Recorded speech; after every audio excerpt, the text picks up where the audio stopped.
Welcome viewers. In this video, we will discuss about the demonstrative pronouns. Demonstrative pronoun बड़ा simple concept है, is used to point to specific things. ख़ास चीज़ों को या person को या place को रेफर करने के लिए यूज़ होता है.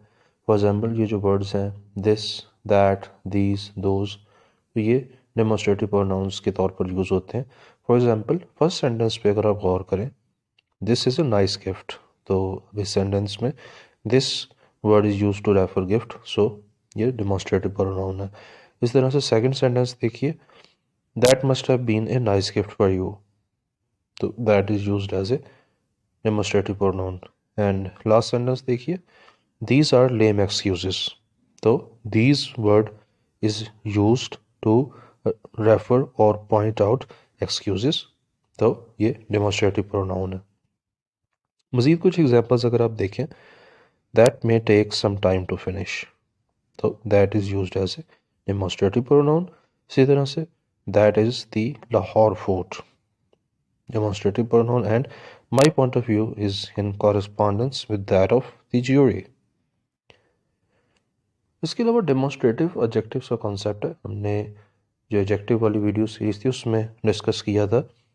बेसिकली ये words this, that, these, those, इन्हीं को हम डेमोस्ट्रेटिव एडजेक्टिव्स ही बोलते हैं. डिपेंडिंग अपॉन देयर यूज़ इनको हम क्लासीफाई करते हैं डेमोस्ट्रेटिव एडजेक्टिव्स या डेमोस्ट्रेटिव प्रोनाउंस में. जैसा कि हमने उस वीडियो में भी देखा था कि अगर ये वर्ड किसी नाउन के साथ यूज़ होता है टू डिस्क्राइब द नाउन, तो ये डेमोस्ट्रेटिव एडजेक्टिव बन जाता है. फॉर एग्जांपल फर्स्ट सेंटेंस पे अगर आप गौर करें, दिस कार इज़ ओल्ड, अब इस सेंटेंस में word this is describing car, car एक नाउन है, तो this is used as an adjective, तो ये डेमोस्ट्रेटिव एडजेक्टिव है. तो डिपेंडिंग अपॉन देयर यूजेज ये words this, that, these, those are classified into demonstrative adjective और प्रोनाउन. इसी तरह से सेकंड सेंटेंस भी, दिस पेन इज़ माइन, तो ये डेमोस्ट्रेटिव एडजेक्टिव के तौर पर वर्ड दिस यूज़ हो रहा है. That pain is yours, again demonstrative adjective. And finally these bags are of inferior quality, so these is used as demonstrative adjective. this और that में डिफरेंस क्या है? बेसिकली this रेफर करता है जब हम किसी करीब वाली चीज़ का, पर्सन का या थॉट का जिक्र कर रहे हो, यानी कि which is close eight hand, तो उसके लिए हम दिस यूज़ करते हैं. जबकि दैट उस चीज़ के लिए यूज़ होती है जो ज़रा दूर है या आप कह लें कि रिमोट है. For example do this rather than that, तो दिस इमीडिएट चीज़ के लिए यूज़ हो रहा है, दैट किसी रिमोट चीज़ के लिए यूज़ हो रहा है, दूर वाली चीज़ के लिए यूज़ हो रहा है. तो ये डिफरेंस है इनके यूजेज में. इसी तरह से दैट और दोज हम कब यूज़ करते हैं? बेसिकली जब हम दो चीज़ों का जिक्र कर रहे हैं, तो रेपिटेशन को अवॉइड करने के लिए हम दैट या दोज यूज़ कर सकते हैं.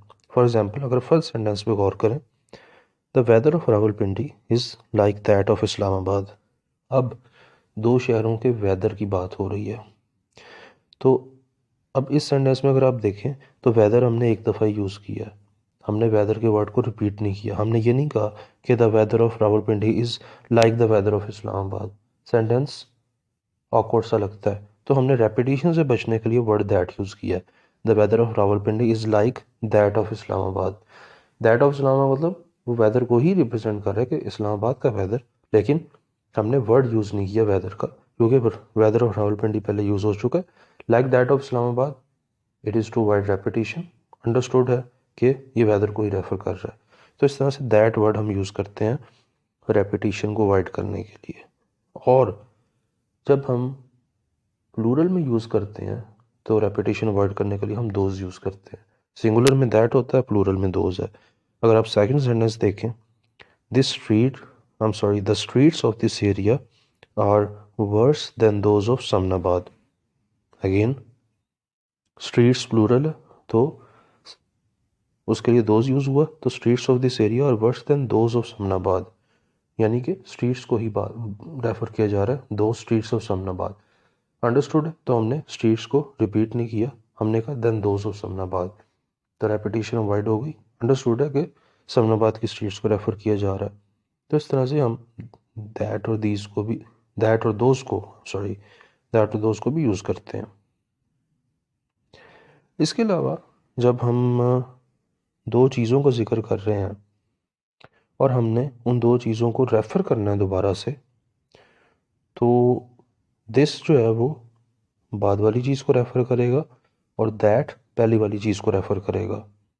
मैंने जो कहा इसको हम सेंटेंस के ज़रिए समझते हैं, बात मज़ीद वाज़ेह हो जाएगी।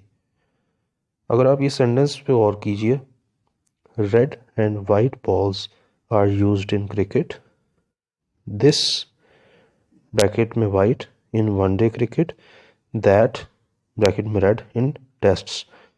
अब देखें इस सेंटेंस में रेड एंड वाइट बॉल्स, दो चीज़ों का जिक्र हो रहा है, रेड बॉल का और वाइट बॉल का। ये रेड और वाइट बॉल क्रिकेट में यूज़ होती है। दिस इन वनडे क्रिकेट, अब दिस से क्या मुराद है? तो जैसा कि हमने कहा था कि जब दो चीज़ों का जिक्र हो रहा हो तो दिस बाद वाली चीज़ के लिए यूज़ होता है, तो रेड एंड वाइट। अब रेड एंड वाइट में वाइट बाद में आ रहा है तो दिस बाद वाली के लिए यूज़ होगा, यानी कि ब्रैकेट में वाइट समझाने के लिए लिखा है, वरना सेंटेंस में वाइट को हम स्किप कर देंगे, अंडरस्टूड है कि दिस वाइट को ही रेफर कर रहा है। तो दिस इन वनडे क्रिकेट, और दैट जो है हमने जैसा कि जिक्र किया वो रेफर करता है पहले वाली चीज़ को, जो पहले वाली चीज़ जिसका जिक्र हो रहा है। तो अब सेंटेंस में रेड पहले मेंशन हो रहा है, तो दैट इज रिप्रेजेंटिंग रेड, पहले वाला, अंडरस्टूड है, ब्रैकेट में रेड समझाने के लिए लिखा है, दैट इन टेस्ट्स। तो ये सेंटेंस इस तरह से बनेगा, red and white balls are used in cricket, this in one day cricket, that in tests. तो हमने यही कहा था कि जब दो चीज़ों का जिक्र हो तो बाद वाली को दिस रेफ़र करता है और पहले वाली को दैट रेफ़र करता है। तो उम्मीद है कि ये ऑर्डर जो है ये वाज़ेह हो गया होगा।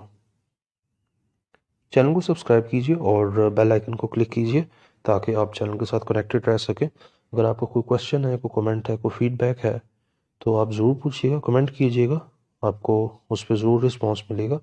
Very soon we will come with our next video. Thank you for watching. Good bye.